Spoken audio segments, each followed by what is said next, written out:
going? Just a quick video today. I think here I'm gonna be working on not in the garage because it's full, but we're working outside. It's nice outside today, and yeah, get this CV shaft changed out on Passat, and maybe a couple lugs, those stupid locking lugs that I might have lost the key for.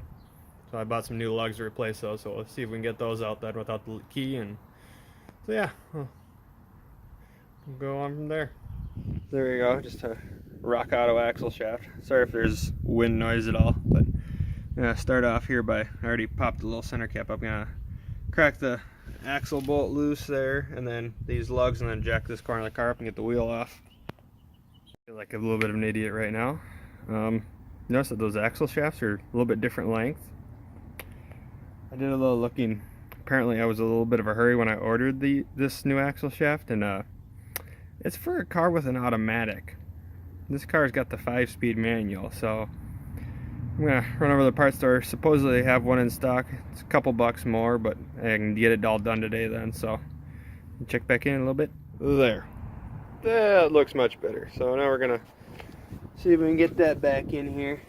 On these Volkswagens, they just usually unbolt from the transmission. There's a flange on there, and I was able to get it out without pulling this all apart down here. So we're gonna see if we can get the new one back in. But yeah, wish me luck. All right. So I was able to squeeze the axle back in there without taking everything apart, and it's tight, but it does sneak by. So I got the flange bolts for the inner flange there all cleaned up. I think I'm gonna put a little bit of Loctite on them, but supposedly the torque spec is 10 Newton meters and then 70 Newton meters, which I think that 70 is about 50 foot-pounds or somewhere in that ballpark. And then this outer nut or outer bolt is supposedly 140 foot-pounds plus another 180 degrees. So we'll see what we can do there. But I'm gonna get these all bolted back in and everything tightened back down here and put it back on the ground.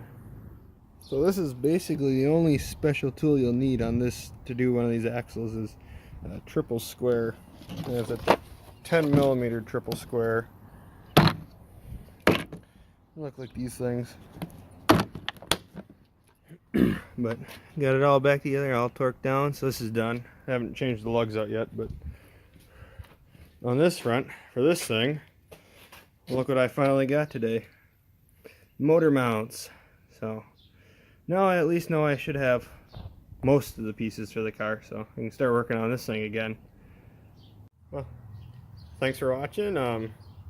Kind of a quick brief video. I didn't really go through a lot of detail, but should hopefully be able to start working on the Nissan in the background there again soon here. Now I got those motor mounts, but I don't know, just tinkering away. Yeah, thanks for watching. Subscribe if you enjoyed it, and go ahead and like the video.